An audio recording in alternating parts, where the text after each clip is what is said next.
Scrapbooking helped me connect to memories, but journaling, that's helping me to reconnect with myself.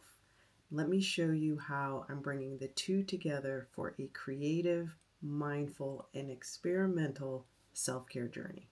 So in my most recent video on the Christmas folio, I told you how I have been rethinking how I'm doing scrapbooking. And this rethinking came about because of a lot of the personal stuff that I went through last year with my parents and my husband's health. And, I was wearing so many hats and doing all things and being all things to everybody that I kind of felt really disconnected from myself and just exhausted and utterly depleted by the end of the year. And I had realized I had given so much of myself away that I really didn't have much left for me. In September, I decided to pick back up with journaling again because I used to keep a diary when I was growing up. Dear diary, today Johnny pulled my hair. I hate him. And I kept up with it all during high school and college and early adulthood, but somewhere in my late 20s, I stopped. Because by that point, you're really getting into adulting and the things you used to do just kind of drop off. But I remembered that journaling helped me hear myself think and face my fears and figure stuff out and celebrate things that were going on. And I realized that maybe that's what I needed to get back in touch with myself again. But I didn't want to just use words as I had done in the past. I wanted to incorporate the photos on my phone or in the old albums that I found at my parents' house. And I wanted to start with a thought or a prompt and then find the pictures or the ephemera or the mixed media or the doodling and the stamping and the Cricut die cuts and whatever that would support what I was saying in the book, in the journal. Now, this idea is not new. It's still scrapbooking.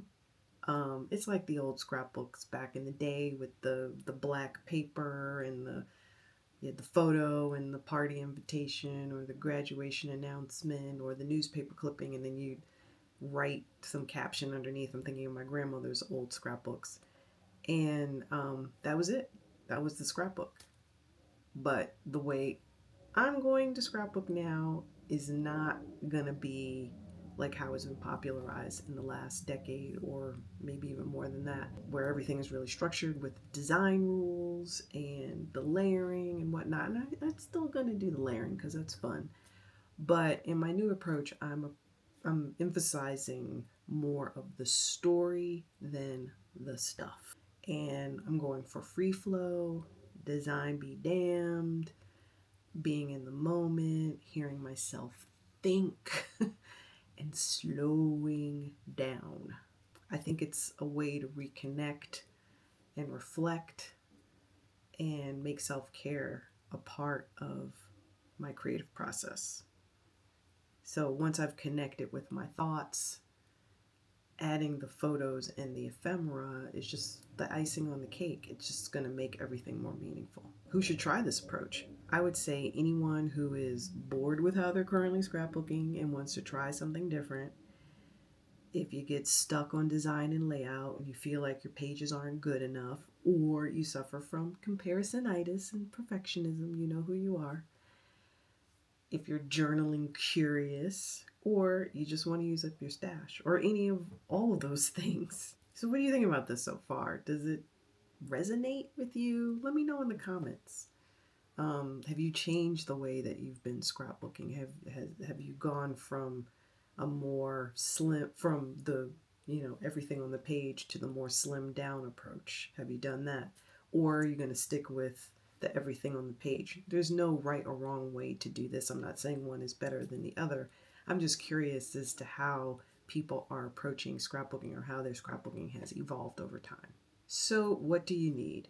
You can use the same paper crafting materials and tools you already have. And if you're new to this, I would suggest general scrapbooking materials like pattern paper and cardstock, your paper trimmer, some stickers, your die cuts. You can use a standard 12 by 12 album or mini album for the journals or scrapbooks or memory journals, whatever you want to call them. You can also make your own books with the cinch or the thermal cinch. You can use soft cover or hardcover journals from a stationery store like a Moleskine or Field Notes. Even a composition notebook would work. It's your book, so you can set it up however you like. And the best thing for me is that Cricut fits so perfectly into this because you can still use it for your stickers and your print then cut pieces, your title blocks, and any of the other stuff that you like. By the way, if you like what you've heard, please give this video a thumbs up or a like. I'd really appreciate it. And be sure to subscribe too if you haven't already. So what does a memory journal or whatever you're going to call it look like? Because I know you're thinking this sounds really good, but I don't really see how it's different than what you're already doing. And it may not be. I'm not sure yet. I'm still working through the process. But for now, I'm going to take you through this prompt and I'm going to make a spread on it and we'll see how it goes. And the prompt is describe a recent moment that gave you unexpected joy. Also, I'm going to give you a link to a journaling prompt sheet with 5 creative journaling prompts on it so that you can try this out for yourself. And I'm going to actually make pages with those prompts and I'll be sharing those with you over the next couple of weeks. So you can download that at scrapbookschool.com and I'll have a link to that journaling sheet in the description below. Also in February, I'm going to do something different. I'm going to try a 14-day challenge where it's going to be creative journaling prompts and we're going to walk through all of those together. I'm going to have like YouTube lives where you can join me. We can work on a spread together and you'll get daily prompts in your email. And I'm going to share design tips and other things that I've been learning as I've been going through this process. So stay tuned for more information on that. Okay, so now back to the project at hand. Using this prompt, I'm going to create a spread. First, I'm going to make the memory journal that I will use for this exercise. And I'm going to use, I don't know if I'm going to use the thermal cinch or the regular cinch. We'll see. And then we'll actually make the first page. What do I think are the benefits of this approach so far? I would say in the little bit that I've done, what I've personally experienced is one, I'm focused on getting my thoughts on paper, whether it's responding to a prompt, recalling a memory, or processing a feeling. Like I can hear myself think, which is like great. 2, I don't fret over what products to use. I use a little of this, a little of that, whatever I feel like. I am not concerned about the design rules. I play with all the stuff that I've accumulated over the bazillions of years and I experiment. I just have fun with it. I embrace all the messy and the crazy. It's very freeing. By the way, if you're hearing some weird background noise, it's kids outside playing in the snow because we had a little snowstorm today as of this recording. 3, I lose track of time, which is great. That means I'm in the flow and getting much needed me time. And the final thing that I've learned is that I'm learning to appreciate all aspects of my life. The good, the bad, and the not so good. I don't want to say ugly.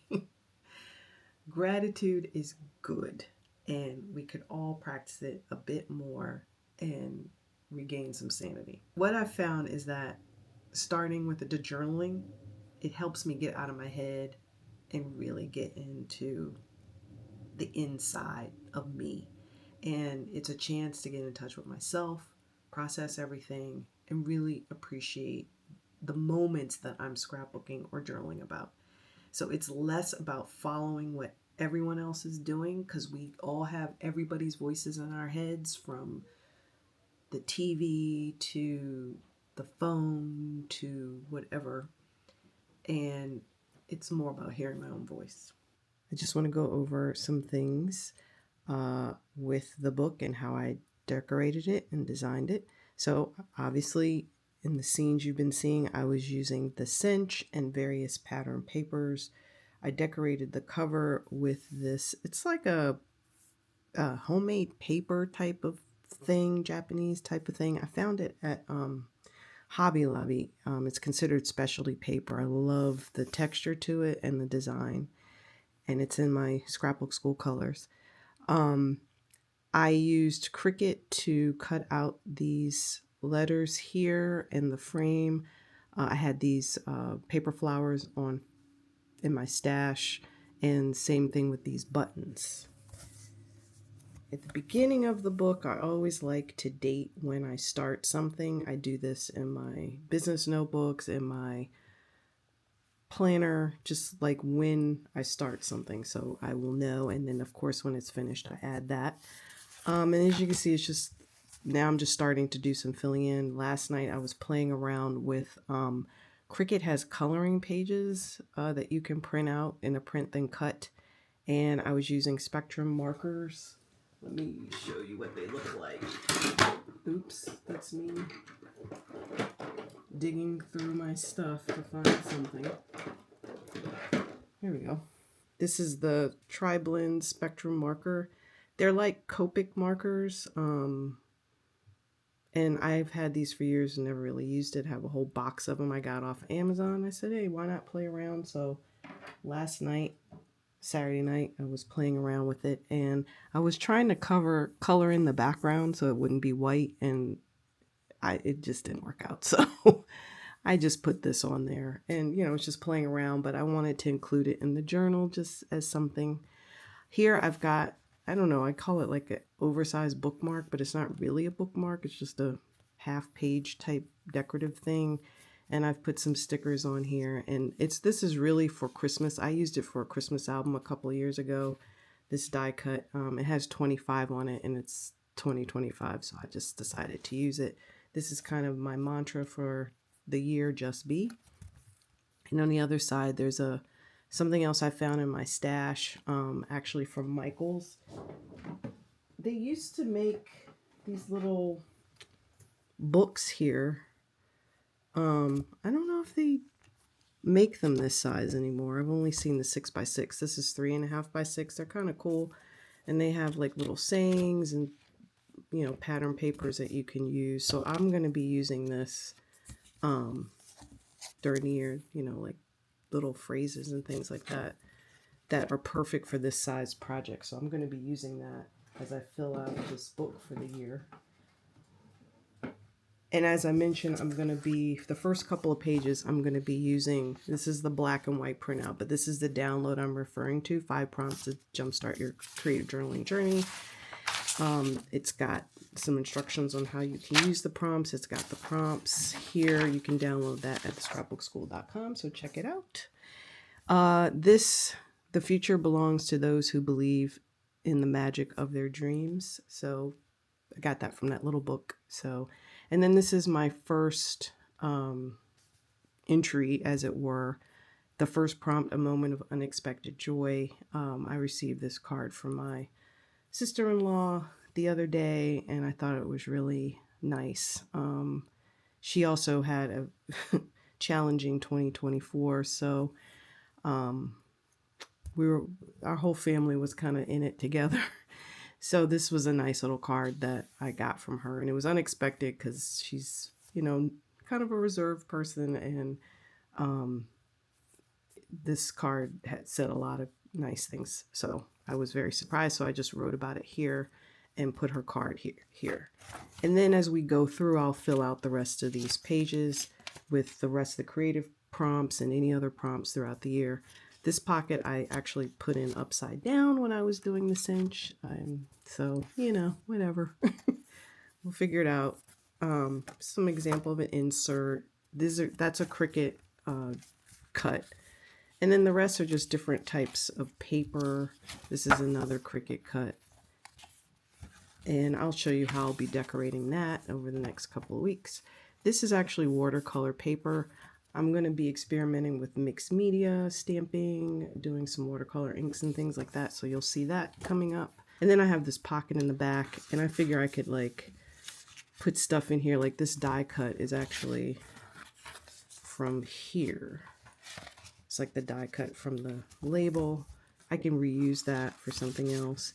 This is another word that I had designed but never released. But, you know, I can put it there. I don't know what I'm going to do with it yet, but it's going to go in that pocket for the time being. And that's the book so far. So hopefully you join me on this because I think it's going to be fun. Got a lot of cool ideas that I want to experiment with and share with you guys.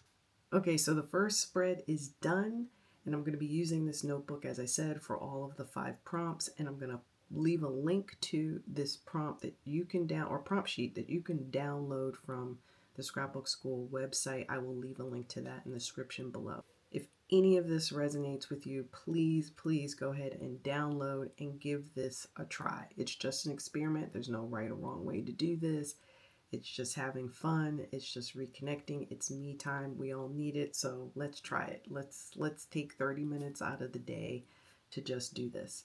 And as I mentioned before, I'm going to be doing the 14-day challenge, and I'll have more information on that in the coming days. So if you want to participate in that, you can go ahead and check that out too. Thanks for joining me today. I look forward to you coming along with me on this experimental journey of reflection and mindfulness and self-care and creativity. And as always, I'm still going to say happy scrapping.